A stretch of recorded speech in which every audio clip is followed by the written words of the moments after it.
भारतीय लोक पूर्वीपेक्षा जास्त डाएट कॉन्शियस झालेत. जिमचे प्रमाणही वाढले आहे.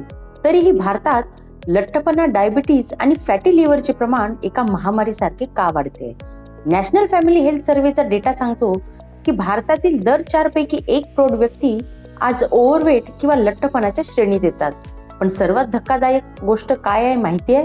भारतीय लोकांच्या लठ्ठपणाचे मुख्य कारण फक्त जास्त खाणे हे नाही आहे, तर ते काय कमी खात आहेत हे आहे.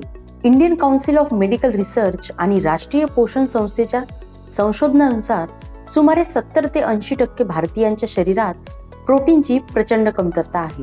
हो, तुम्ही बरोबर ऐकलेत.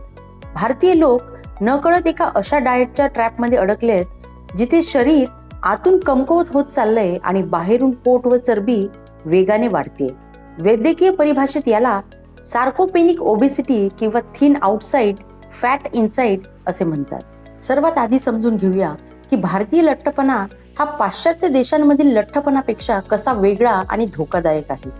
जेव्हा आपण एखाद्या पाश्चात्य व्यक्तीला पाहतो तेव्हा त्याचा लठ्ठपणा संपूर्ण शरीरावर समान रीतीने पसरलेला असतो. पण भारतीयांच्या बाबतीत असं घडत नाही. भारतीय लोकांच्या हातापायांचे स्नायू बारीक असतात, पण पोटाचा घेर आणि कमरेचा घेर खूप जास्त असतो. जागतिक आरोग्य संघटना WHO नुसार सामान्य लोकांसाठी BMI म्हणजेच बेसल मेटाबॉलिक इंडेक्स 25 वर गेल्यावर ओव्हरवेट मानले जाते. म्हणजेच जर तुमचा BMI 25 असेल तर आंतरराष्ट्रीय मानकांनुसार तुम्ही नुकतेच ओव्हरवेट आहात.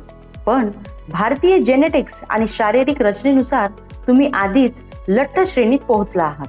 आता समजून घेऊया थिन आउटसाइड फॅट इनसाइड म्हणजे काय. अनेक लोक बाहेरून दिसायला बारीक किंवा सामान्य दिसतात, पण त्यांच्या लिव्हर, पॅन्क्रियाज आणि आतड्यांभोवती घातक चरबी जमा झालेली असते. याला व्हिसेरल फॅट म्हणतात आणि या विशिष्ट रचनेमागे सर्वात मोठे कारण आहे प्रोटीनची कमतरता आणि उच्च कार्बोहायड्रेटचा आहार. पारंपरिक भारतीय आहारात तब्बल 65% ते 75% कॅलरीज या केवळ कार्बोहायड्रेट्स मधून येतात.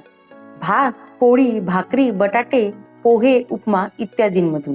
ICMRच्या मार्गदर्शक तत्वांनुसार एका निरोगी प्रौढ व्यक्तीला रोजच्या प्रति किलो वजनामागे 0.8 ते 1 ग्रॅम प्रोटीनची गरज असते. म्हणजेच 50 किलो वजनाच्या व्यक्तीला दररोज किमान 40 ते 50 ग्रॅम प्रोटीन मिळायला हवे. पण प्रत्यक्ष पाहणीनुसार सरासरी भारतीय व्यक्तीच्या पोटात केवळ 30 ते 35 ग्रॅम प्रोटीन जातात.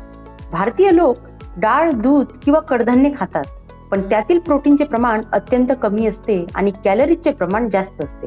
जसे 1 वाटी शिजवलेल्या डाळीत केवळ 4 ते ग्रॅम प्रोटीन असतात आणि त्यासोबत 15 ते 20 ग्रॅम कार्बोहायड्रेट्स खाल्ले जातात. ऑस्ट्रेलियन शास्त्रज्ञ डॉक्टर स्टीफन आणि डॉक्टर डेव्हिड यांनी प्रोटीन लिव्हरेज हायपोथेसिस मांडला.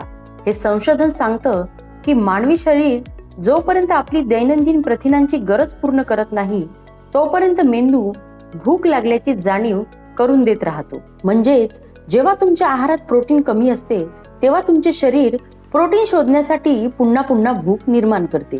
मग तुम्ही प्रोटीन ऐवजी बिस्किटे, चहा, चपाती किंवा भात खाऊन ती भूक भागवण्याचा प्रयत्न करता. यामुळे शरीरात जास्त कॅलरीज मिळतात, इन्सुलिन स्पाइक होते आणि वजन वाढू लागते. जेव्हा शरीराला अन्नातून पुरेसे प्रोटीन मिळत नाही तेव्हा शरीर स्वतःचे स्नायू मसल्स तोडून अमायनो ऍसिड वापरू लागते. स्नायू हे शरीराचे मेटाबॉलिक इंजिन असतात. तुमचे स्नायू जितके कमी तितका तुमचा BMR बेसल मेटाबॉलिक रेट मंदावतो. मंदावलेल्या BMR म्हणजेच तुम्ही अगदी कमी खाल्ले तरीही शरीरात कॅलरीज चरबीच्या स्वरूपात साठू लागतात. या प्रोटीनच्या कमतरतेमुळे आणि वाढत्या लठ्ठपणामुळे भारतीय शरीरावर काय दुष्परिणाम होत आहेत ते आकडेवारींसह समजून घेऊया. इन्सुलिन रेझिस्टन्स आणि टाईप 2 डायबिटीज. भारताला जगाची डायबिटीजची राजधानी म्हटले जाते. जास्त कार्बोहायड्रेट्स आणि कमी स्नायूंमुळे रक्तातील ग्लुकोज शोषले जात नाही, ज्यामुळे इन्सुलिनचे प्रमाण वाढून पोट सुटू लागते. Non alcoholic fatty liver disease.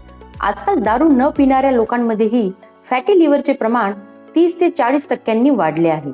आहारातील अतिरिक्त साखर आणि शुद्ध कार्बोहायड्रेट्स थेट यकृतात म्हणजेच लिव्हरमध्ये चरबीच्या रूपात साठतात. PCOS आणि कॉर्टिसॉल.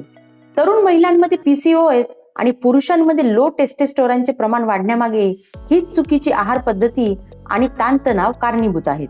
हृदयरोग आणि वेळेपूर्वी वृद्धत्व.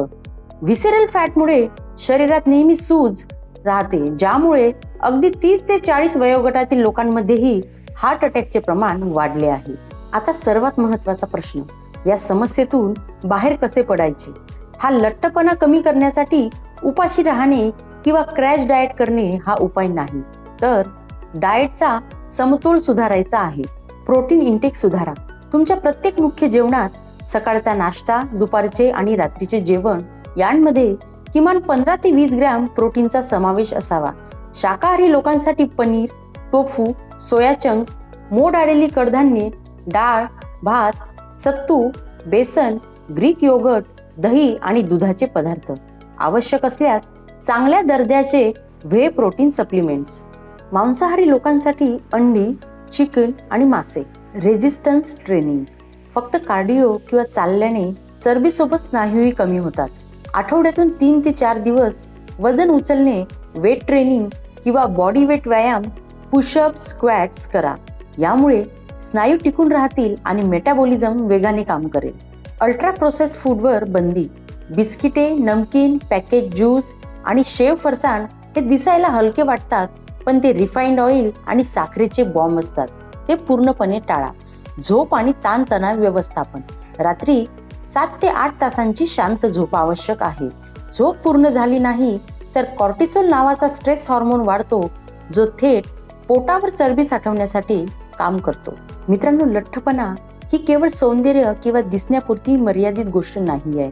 हे तुमच्या अंतर्गत अवयवांच्या आरोग्याचे लक्षण आहेत. तुमच्या दैनंदिन आहारात प्रोटीनचे महत्त्व ओळखून थोडे सकारात्मक बदल केलेत तर तुम्ही आणि येणारी पिढी अनेक गंभीर आजारांपासून दूर राहू शकता. तुम्हाला जर हा व्हिडिओ आवडला असेल तर या व्हिडिओला लाईक आणि शेअर करा, जेणेकरून प्रत्येकाला आपल्या आरोग्याची खरी वस्तुस्थिती समजेल. आणि अशाच आरोग्यविषयक माहितीसाठी चॅनलला सबस्क्राईब करायला विसरू नका. तुमच्या आहारात किंवा व्यायामात कोणताही मोठा बदल करण्यापूर्वी किंवा कोणतेही सप्लिमेंट सुरू करण्यापूर्वी डॉक्टरांचा किंवा तज्ज्ञांचा सल्ला नक्की घ्या. Thanks for watching and stay healthy.